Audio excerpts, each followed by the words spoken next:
विपक्ष की आवाज देश की जनता तक सदन के माध्यम से पहुंच नहीं पा रही है।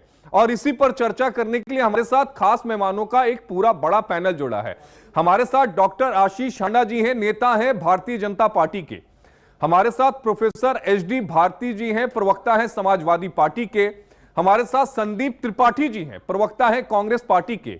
और हमारे साथ संदीप चौधरी जी हैं, राजनीतिक विश्लेषक हैं। आप सभी का बेहद स्वागत है। सबसे पहले आशीष भाई आपको, मेरे आदरणीय को पैनलिस्ट को और आपके चैनल के सभी प्यारे मेरे दर्शकों को भारतीय जनता पार्टी की तरफ से मेरे यानी डॉक्टर आशीष का प्यार भरा नमस्कार। आशीष भाई देखिएगा, यहाँ मजे की बात क्या है, यहाँ पे विपक्षी जिनके नेता, विपक्ष के नेता, लीडर ऑफ ओपोजिशन के पद से जिन्हें सुशोभित किया गया है, इतने झूठी बातें करते हैं कि पूरा देश इस समय खासकर ऑपोजिशन वाले लज्जित महसूस कर रहे हैं कि भैया ये क्या हो गया हमसे। सोचिएगा आप कितनी विडंबना है इस देश की कि लीडर ऑफ ऑपोजिशन खड़ा होके खुद चेयर की बात मानने से मना करता है, तो जिस ऑपोजिशन को वो लीड कर रहा है उनसे क्या बात मनवाएगा।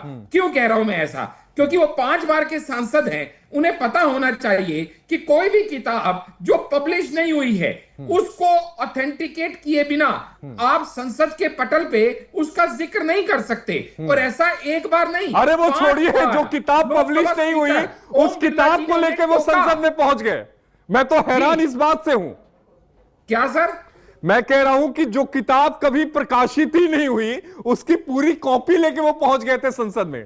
सर इसके ऊपर भी होगी ना कार्रवाई, इसलिए कार्रवाई होगी कि आप ये समझिएगा, चलो गलती से जानबूझ के कैसे भी पहुंचे, मैं उसके ऊपर बाद में आऊंगा। लेकिन अगर आपको चेयर ये कह रहा है कि आप इसको नहीं दिखा के कोर्ट नहीं कर सकते, एक बार नहीं 5 बार कह रहा है, लेकिन ये कहना सोने के पालने में जन्मे चांदी के चम्मच से पानी पिए हुए शहजादे ये बात नहीं समझते। उन्हें लगता है कि मैं उसका पोता हूं जो कहती थी Indira is India and India is Indira, तो इसलिए मेरे से बड़ा कोई कानून नहीं है। इसलिए वो कहते हैं तुमने मुझे रोका। भारतीय जी से भी एक बार यार अविश्वास प्रस्ताव नहीं कहते तो क्या कहते? मैं वही समझना चाह रहा हूं। मुझे लगता है कि महाभियोग और अविश्वास प्रस्ताव, इसमें संदीप भाई कंफ्यूज हो गए। बिल्कुल कंफ्यूज है। जिन्होंने ट्वीट ही नहीं देखा नरवाना जी का, वो क्या बात करेंगे? वो ट्वीट आए हुए 4 घंटे हो गए, मैं तीसरी डिबेट में बैठा हूं, उन्हें पता ही नहीं कि ऐसा कोई ट्वीट आया है। अब सुन लीजिए हांडा जी, भारती जी को भी सुन लीजिए। अरे भैया अविश्वास प्रस्ताव जो लेके आए, उन्हें विश्वास किस पे है? अरे संविधान पे विश्वास नहीं, डेमोक्रेसी पे विश्वास नहीं, इलेक्शन कमीशन ऑफ इंडिया पे विश्वास नहीं, जुडिशरी पे विश्वास नहीं, सीबीआई पे विश्वास नहीं, ईडी पे विश्वास नहीं, फोर्सेस पे विश्वास नहीं, मीडिया पे विश्वास नहीं। अरे विश्वास है किस पे? उन्हें सिर्फ जॉर्ज सोरोस पे विश्वास है, उन्हें अलग नहीं किया जाता। ये ओम बिरला जी ने स्वतः ये फैसला लिया है, उन्हें अलग नहीं किया जाता। नहीं, वो तो जिस दिन चर्चा होती है आशीष हांडा जी, उस दिन केवल अपने आप को अलग रखना पड़ता है। जी बिल्कुल ठीक कह रहे हैं आप। ठीक है दादा, 232 है विपक्षी सांसद, 232, लेकिन 232 में से साइन किया सिर्फ 119 ने। इससे क्या पता चलता है? क्यों जाने? वो मोदी है जो ये कहता है कि मोदी है तो मुमकिन है। देखिएगा ना, 50% से 18% में लाके निकाल दिया। अब हम पूरे इंडिया में सबसे कम टैरिफ हमारा है। ऐसी क्या वजह है जो हमें रूस जैसा दोस्त, ऐसी क्या वजह है जो हमें रूस जैसा दोस्त छोड़ना पड़ता है? ऐसी क्या वजह है छोड़ दिया? क्या ऐसा कोई बयान आया? आप मुझे बताइए ना, आपके एक्सटर्नल अफेयर मिनिस्टर ने क्या ऐसा कोई बयान दिया कि हम रूस का साथ छोड़ रहे हैं? मनगढ़ंत बातें मत कीजिए, आप पॉलिटिकल एनालिस्ट हैं, झूठ फैलाने का काम मत कीजिए। हमारे विदेश इंडिया ने कोई ऐसा बयान नहीं दिया जहां पे उन्होंने कहा कि हम संदीप त्रिपाठी कभी कहते हैं कि अविश्वास प्रस्ताव नहीं है। अरे महाराज, बिल्कुल नहीं है, बिल्कुल नहीं है। डंके पे चोट पे कह रहा हूं। क्या है ये? आप ये बताइए ना, आपके 119 सांसदों ने किसके ऊपर साइन किए? अच्छा रुकिए संदीप भाई, क्या है ये? आते हो आप? अरे रुक जाइए हांडा जी। ठीक है हांडा जी, जवाब दीजिएगा। अब आते हैं सर मुद्दे की बात। ये तो कमाल करते हो संदीप भैया। अच्छा चलो एक बात बता दो, छोटी सी एक बात बता दो मुझे। आप छोटी सी एक बात बता दो कि आपके ऑपोजिशन के जो एमपीज हैं वो 232 हैं, आप हटाना चाहते हैं ओम बिरला को। 232 एमपीज में से 119 ने साइन क्यों किए ये बता दो। समाजवादी पार्टी के अध्यक्ष एक मिनट सवाल पूरा कर लो। समाजवादी पार्टी के अध्यक्ष जगदीप यादव ने साइन क्यों नहीं किए ये बता दो। आप ये बता दो टीएमसी के सारे सांसदों ने साइन क्यों नहीं किए ये बता दो।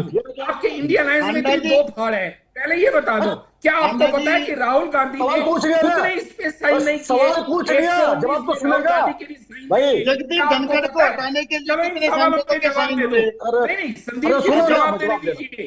संदीप जी को जवाब अंडा देने जी अंडा जी संदीप जी को जवाब देने दीजिए। जगदीप धनखड़ को हटाने के लिए देख रहे कितने हैं सांसदों के यहाँ पे साइन हुए? 3 लोग एक तरफ हैं और अकेला मुझे आपने एक तरफ कर दिया हुआ है। हमारे पॉलिटिकल एनालिस्ट भी न्यूट्रल होने की बजाय आज झंडा डंडा लेके मेरे पीछे पड़े हैं। दादा आप तो न्यूट्रल रहो, आप तो पॉलिटिकल एनालिस्ट हो। भगवान राहुल गांधी जी साइन किया है कि नहीं किया है? संदीप त्रिपाठी जी डिम्पल यादव भी साइन नहीं किए, ममता दीदी भी साइन अच्छा ये नहीं बताइए ना, किए। रुकिए रुकिए अन्ना जी, त्रिपाठी जी पहले ये बताइए राहुल गांधी जी साइन किए हैं कि नहीं किए हैं? बिल्कुल नहीं किए हैं। काहे नहीं किए हैं भाई? नेता विपक्ष किस बात के हैं? परंपरा नियमों को मानने वाले लोग हैं। अरे परंपरा और नियम को आप लोग मान रहे हैं। ये देखिए हंडा जी ताली बजा रहे हैं। ऐसा जुर्म मत क्रैक किया करिए कि मतलब बीजेपी को फुल एज मिल जाए। अरे भाई फुल टॉस मत दिया करिए। ताली बजाने वाले ही लोग हैं। इनका हमने अरे संदीप जी ऐसा फुल टॉस मत दीजिए, बाउंड्री के बाहर चली जाएगी। ताली बजा रहे हैं, गजब बात है भाई। कहना चाहूंगा अपने लर्नेड फ्रेंड को कि ये समझ लें कि ये देश संविधान से चलेगा और संसद जो है वो नियम और अपने अनुशासन से चलेगा।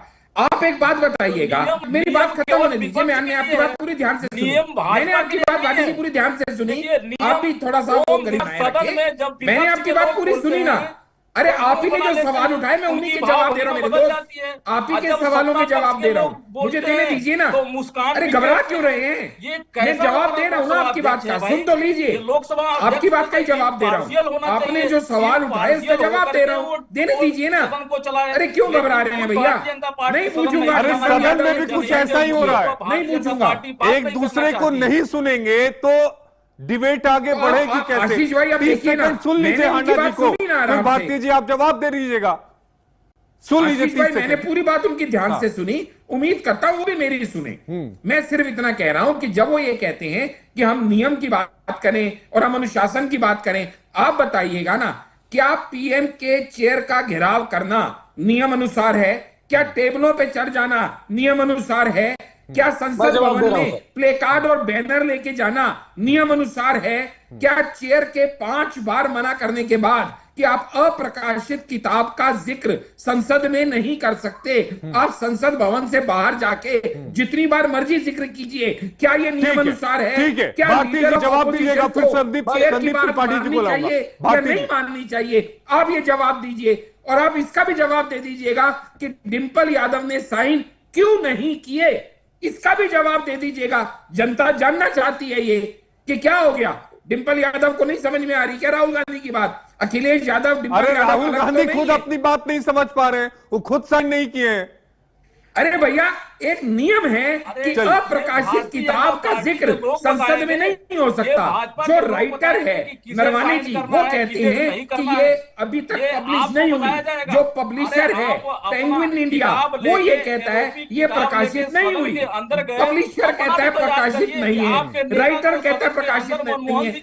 अच्छा राहुल गांधी क्या कहते हैं? नरवाने जी की बात माननी चाहिए, नरवाने जी सच कह रहे हैं, ये राहुल गांधी कहते हैं। तो अगर नरवाने जी के बात माननी चाहिए तो वही नरवाने जी ने 2 बात कही। पहली बात तो 1 इंच जमीन भी चाइना ने हमारी नहीं दी, ये नरवाने जी कहते हैं, नहीं मानते हम उनकी बात। दूसरी बात नरवाने जी ने कहा ये किताब प्रकाशित है, पेंगुइन इंडिया सही कह रही है, आप क्यों नहीं मानते उनकी बात? और सबसे बड़ी बात जब आप ही ऐसा दोहरा बात कर पाएंगे लीडर ऑफ ऑपोजिशन संदीप क्यों खड़े होते हो ये बता दो ना। भारत तेरे टुकड़े होंगे कहने वालों के साथ आप क्यों खड़े होते हो ये बता दो ना। कि राहुल गांधी ने साइन क्यों नहीं किए? कितनी बातों के जवाब दोगे? आपके पास किसी बात का जवाब नहीं है। आप यही नहीं बताना चाहते हो कि ऐसी हरकत क्यों कर रहे हो आप? लीडर ऑफ ऑपोजिशन है, उस पद की गरिमा का सम्मान कीजिएगा कि नहीं कीजिएगा? अपनी डिबेट में बुलाते हैं, कम से कम संस्कारी लोगों को डिबेट में बुलाएं तो एक डिबेट का स्तर बना। आप एक नेशनल पार्टी के प्रवक्ता है संदीप जी, इस तरह की शब्द आपको शोभा देते हैं? आशीष भाई, ये जब एक नहीं, ये अमर्यादित भाषा है। बड़े संसद में गद्दार कह के संबोधित कर, ऐसा नहीं है। एक मिनट रुकिएगा अन्ना जी, एक मिनट रुकिएगा। ये अमर्यादित भाषा है, ये अमर्यादित भाषा है संदीप जी, इसको मानिए आप। अपने 57 साल से एक प्रोडक्ट को लॉन्च नहीं कर पाए और बहाना लगाते हैं। अब छोड़िए अन्ना जी, ठीक है, संदीप जी को सुन लेते हैं, संदीप चौधरी जी को सुन लेते हैं, सबसे कम मौका मिला। हमें बोलने नहीं दिया जा रहा। संदीप जी ये भी कहते हैं संदीप जी, संदीप जी जब इस तरह की सदन, संदीप जी अब 2 सेकंड मैं आपकी बात का जवाब देता हूं। आप देखिएगा, मैं कहता हूं हमारी सेना, हमारे सशक्त बल शुरू से बहुत ही ज्यादा सशक्त और काबिल रहे हैं। पहले वो हम क्यों मार खाते थे? क्योंकि पॉलिटिकल विल नहीं थी, उनको गोली नहीं चलाने दिया जाता था, उनको गोला नहीं चलाने दिया जाता था। सिंपल सी एक बात समझिएगा कि जब ये कह रहे हैं कि भाई उन्होंने टैंक आए, फलाना हुआ, धमकाना हुआ, उन्होंने कहा हम जवाब देंगे, और उसके बाद उन्होंने कहा, जिसे राहुल गांधी ने प्रेजेंट किया कि टॉप लीडरशिप अपनी लीडरशिप निभाने में फेल, वही इन्होंने यहां पे कहा। बिल्कुल गलत स्टेटमेंट है। पहले भी पॉलिटिकल विल नहीं थी, इसलिए हमारी सेना इस तरह से मार खाया कि मजबूर होती थी। लेकिन आज पॉलिटिकल विल है। आज ये कह दिया गया है कि वहां से एक गोली चले तो तुम गोली कितनी चलाओ गिनना मत, वहां से गोली चले तो तुम यहां से गोला चलाना। और वही मोदी जी ने कहा कि जो एक लीडर है, जो आर्मी का हेड है, उसको कहा जो उचित समझो वो करो, जिसका क्लियर मतलब है कि उसको फ्री हैंड दिया गया कि तू मुंह तोड़ जवाब दे अगर तेरे को उचित लगता है। संदीप सब जो उचित समझे वो करे, लेकिन गोली एक भी नहीं चलनी चाहिए। ये उसी किताब में लिखा हुआ है कि गोली एक भी नहीं चलनी चाहिए। जो उचित समझे वो करिए। ये आपके मन से निकली हुई मनगढ़ंत स्टेटमेंट है। तुमको क्या कौन से नंबर की सेना? अरे गोली एक नहीं चलनी चाहिए। वो कहां की बात की पता है आपको?